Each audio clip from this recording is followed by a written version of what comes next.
அதாவது வெளிநாட்டவர்கள் அமெரிக்க குடியுரிமை பெற கட்டுப்பாடுகள். மூன்றாம் பாலினத்தவர்களுக்கு தடை, அகதிகள் நுழைய தடை என அதிரடி மாற்றங்களை செய்து வருகிறார்.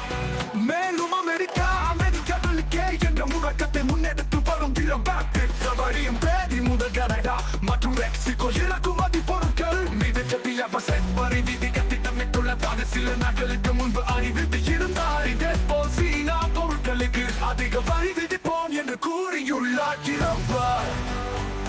வாய்ப்பு கிடைக்கும் போதெல்லாம் அந்த நாட்டை தாக்கி பேசி வருகிறார்.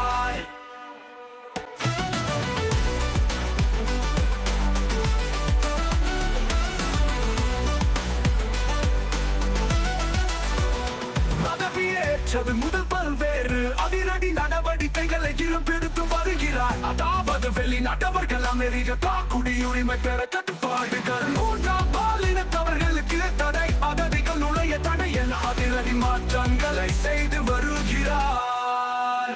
மேலும் அமெரிக்கர்களுக்கே என்ற முழக்கத்தை முன்னெடுத்து வரும் வழியும் தேதி முதல் கனடா மற்றும் மெக்சிகோ இறக்குமதி பொருட்கள் மீது 10% வரி விதிக்க திட்டமிட்டுள்ளதாக சில நாட்களுக்கு முன்பு அறிவித்து இருந்தார். இதேபோல் சீனா பொருட்களுக்கு அதிக வரி விதிப்போம் என்று கூறியுள்ளார்.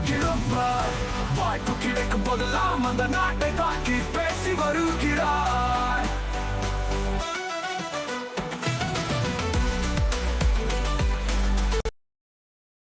அவனை சொல்லி நிறுத்துங்களேன்டா.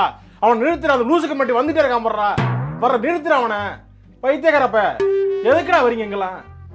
டேய் டேய், ஏ மூளை கட்டப்பல, ஏ முட்டாப்பல, ஏ மக்கட்ட மக்கட்ட மக்கட்ட, டேய் ஒன்னாலடா போடா, அப்படி போடா.